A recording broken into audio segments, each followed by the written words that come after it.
Découvrons ensemble l'histoire du roi Béhanzin. Ils ont voulu l'effacer de l'histoire, mais son nom brûle encore dans l'ombre.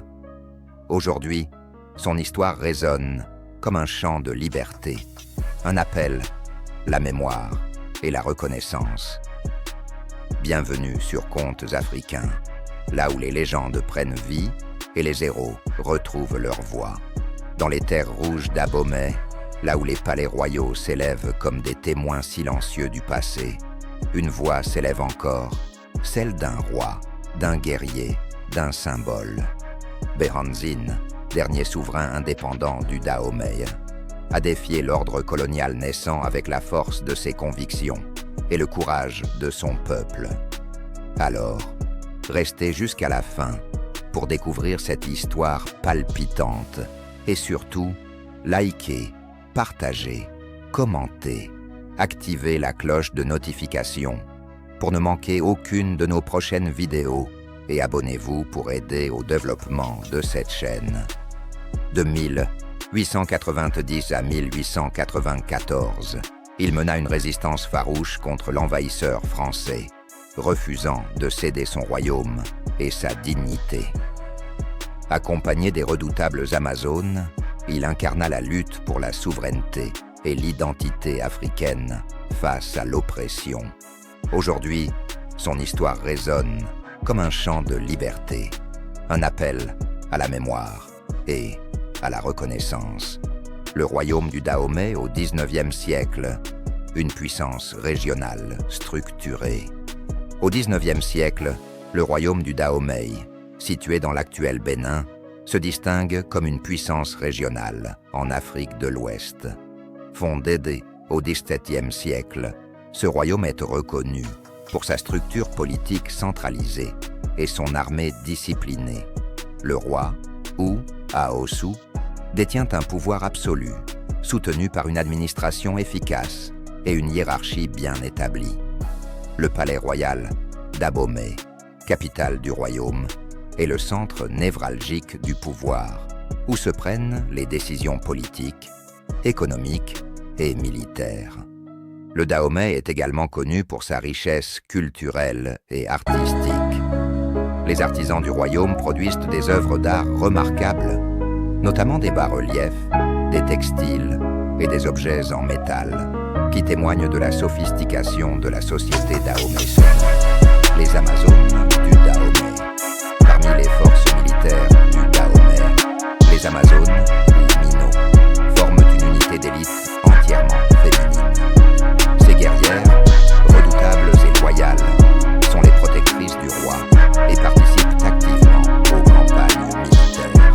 Leur bravoure et leur discipline impressionnent les observateurs étrangers, qui les surnomment Amazones, en référence aux guerrières mythiques de l'Antiquité. Les Minos sont recrutés parmi les femmes du royaume, souvent issues de milieux modestes, et reçoivent une formation militaire rigoureuse. Elles jouent un rôle crucial dans la défense du royaume, notamment lors des conflits avec les puissances coloniales européennes. Relations avec les puissances européennes. Le Dahomey entretient des relations commerciales et diplomatiques avec les puissances européennes, notamment la France, le Portugal et l'Angleterre.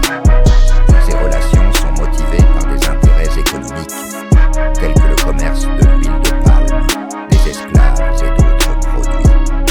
Cependant, à mesure que les ambitions coloniales françaises grandissent, les relations deviennent de plus en plus tendues.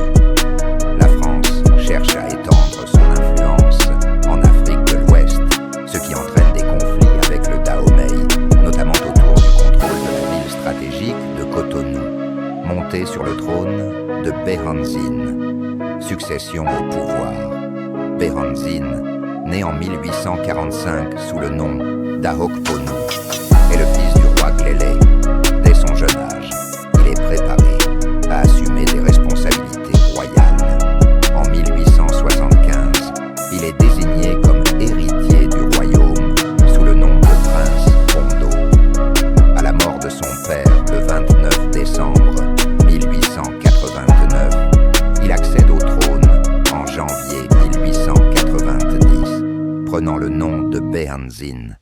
Son couronnement est marqué par des cérémonies traditionnelles et des sacrifices rituels, symbolisant la continuité du pouvoir royal. Dès le début de son règne, Behanzin adopte une politique de résistance face à l'expansion coloniale française. Il refuse les traités imposés et les ingérences étrangères, affirmant la souveraineté du Dahomey. Il conteste notamment l'accord de cession de Cotonou, signé par son père, et s'oppose aux ambitions françaises dans la région. Politique de résistance. Pour faire face à la menace coloniale, Behanzin renforce l'armée dahoméenne, modernise les équipements militaires et cherche des alliances pour contrer l'influence française. Il se procure des armes modernes, notamment des fusils et des canons, auprès de fournisseurs européens et engage des conseillers militaires étrangers pour former ses troupes. Il mobilise également les Amazones qui jouent un rôle crucial dans la défense du royaume. En 1890, les tensions avec la France atteignent leur paroxysme. Le 4 mars, les forces dahoméennes attaquent les installations françaises à Cotonou, marquant le début des hostilités. Malgré une résistance acharnée, les troupes de Behanzin sont confrontées à une armée française mieux équipée et organisée. Les combats s'intensifient jusqu'en 1894, année où Behanzin est contraint de se rendre. La résistance face à la colonisation française, l'épopée tragique de Behanzin. Le choc des empires. À la fin du XIXe siècle, l'Afrique devient l'échiquier des puissances européennes. Le royaume du Dahomey, riche de son histoire militaire et de ses Amazones, se dresse comme un rempart contre l'invasion française. Sous le règne de Behanzin, dernier roi indépendant, la résistance prend un tour héroïque et tragique.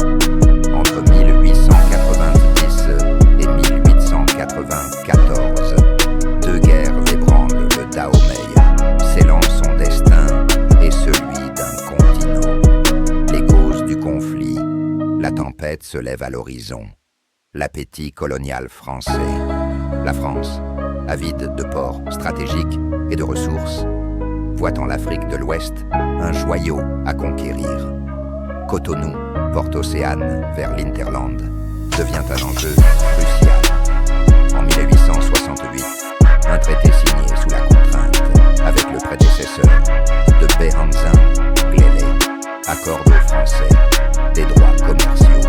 Mais Behanzin, intronisé en 1889, rejette ces accords fantômes. Un roi ne vend pas sa terre, aurait-il déclaré, selon les récits oraux. Porto Novo, le protectorat contesté.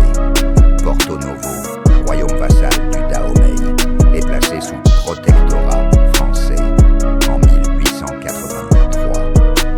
Behanzin y voit une trahison et une menace directe. Les Français installent des postes militaires le long de la côte, fragmentant l'autorité du roi. En 1889, l'incident d'Aladam met le feu aux poudres. Des soldats français interceptent une caravane royale, saisissant des armes destinées à Behanzin. Cotonou, la ligne rouge. En février 1890, les Français occupent Cotonou, arguant de protéger leurs intérêts. Behanzin, ulcéré, lance un ultimatum. Retirez vos pieds de notre sol, ou le sang coulera. La réponse française est un silence méprisant. La guerre devient inévitable. Les guerres du Dahomey, 1890 à 1894. Le chant des canons. La première guerre, 1890. Le réveil du lion. En février 1890, Behanzin ordonne l'assaut des positions françaises à Cotonou. Ses troupes, composées de légendaires Amazones et de guerriers aguerris, attaquent de nuit. Les Français, retranchés derrière des fortifications, ripostent avec des canons Hotchkiss. Malgré des pertes lourdes, les Dahoméens infligent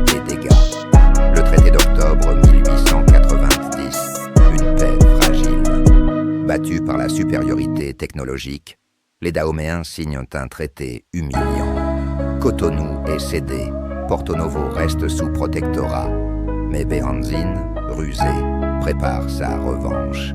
Il achète clandestinement des armes aux Allemands du Togo et réorganise son armée. La Seconde Guerre, 1892 à 1894. Le crépuscule du royaume. En 1892, la France exige un droit de passage vers le nord. Béhanzine refuse. Mon royaume n'est pas une auberge. Le colonel Alfred Dodds, vétéran des colonies, débarque avec 3000 hommes, des mitrailleuses et des troupes sénégalaises, tirailleurs. La guerre devient totale. La bataille d'Adégon, octobre 1892. Les Dahoméens tendent une embuscade dans une palmeraie.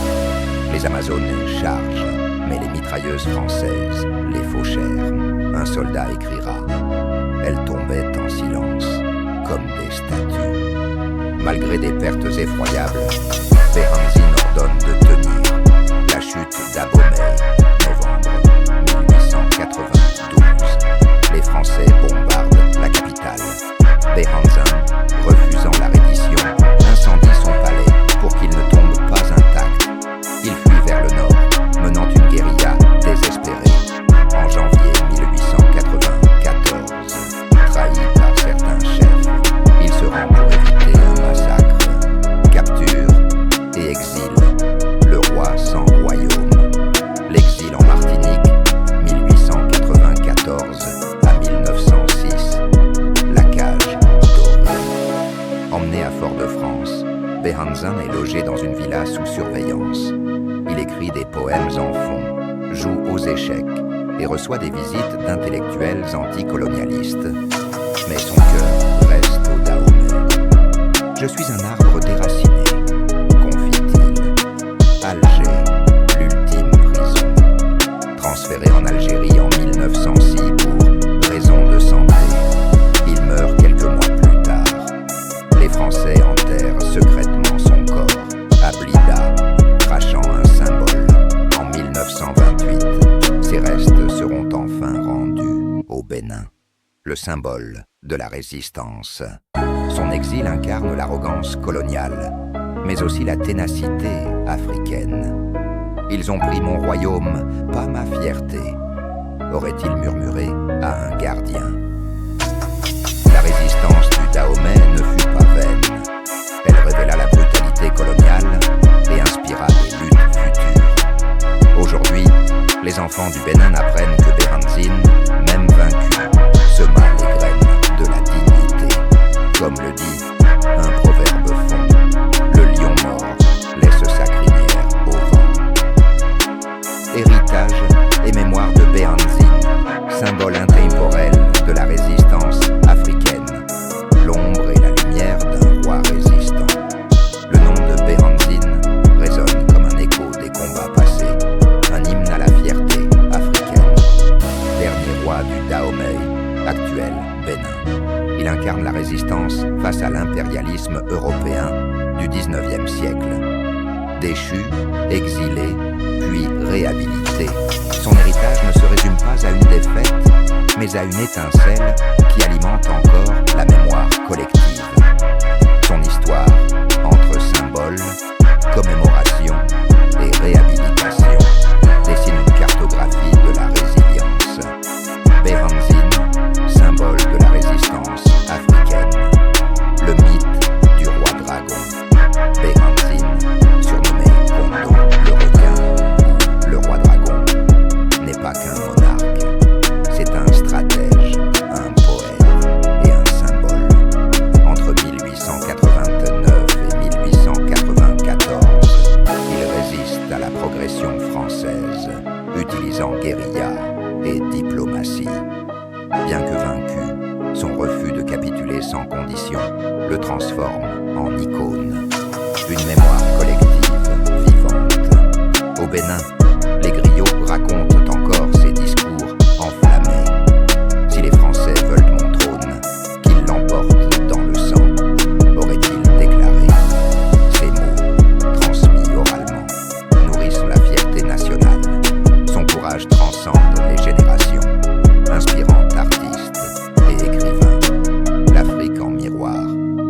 Béhanzin dépasse les frontières béninoises.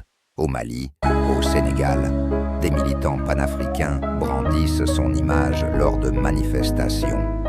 Pour eux, il incarne la lutte contre toutes les formes de domination, hier comme aujourd'hui. Commémorations et hommages, Béhanzin dans l'espace public, monuments et lieux de mémoire. La statue d'Abomey, érigée en 2011, est un lieu de pèlerinage. Sculptée dans du bronze, elle capture sa détermination. Un poing levé, tenant un sabre, l'autre main serrant un sceptre royal. Des bas-reliefs à sa base racontent l'épopée des Amazones du Dahomey. Béhanzin au quotidien, écoles et rues. À Porto Novo, le lycée Béhanzin forme chaque année des milliers d'élèves. Ici, on apprend l'histoire pour ne pas répéter les erreurs du passé, explique une professeure. Dans les rues, les panneaux et avenues Béhanzin côtoient ceux de figures contemporaines qui sentent un lien entre passé et présent. Cérémonies et arts vivants. Chaque 10 janvier, date anniversaire de sa déportation en Martinique, 1894. Des danses, Zambeto, spectres gardiens, sont exécutées à Abomey. En 2022, la pièce de théâtre Le Trône brisé a retracé son exil, mêlant tambour, masques et projections numériques, réhabilitation et restitution, le retour du roi. 1928, le premier retour.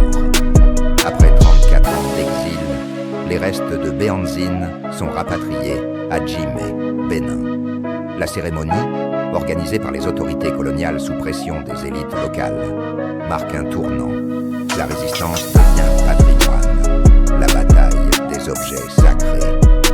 En 2019, la France restitue 26 artefacts du Dahomey, dont le trône de Béhanzin, un siège en bois sculpté surmonté d'une tête de requin. Exposé au musée d'Abomey, il attire des visiteurs du monde entier. Mémoire et réconciliation. La restitution n'est pas qu'un acte politique, c'est une guérison. Ces objets sont nos âmes, déclare un descendant de Béhanzin. En 2023, un colloque international a relié son histoire aux luttes actuelles pour la restitution des biens culturels africains. Conclusion, Béhanzin, miroir du présent. Béhanzin n'est pas qu'une figure du passé. À travers les écoles, les rues, les œuvres d'art, il interroge « Que signifie résister aujourd'hui ?» Son trône, jadis butin de guerre, est devenu un symbole de résilience. Dans chaque hommage, c'est l'Afrique qui se réapproprie son récit, passant de l'ombre coloniale à la lumière mémorielle. Si cette vidéo vous a plu, alors likez, partagez pour contribuer au développement de cette chaîne, commentez, activez la cloche de notification pour ne pas manquer nos prochaines publications et surtout, abonnez-vous. À très vite.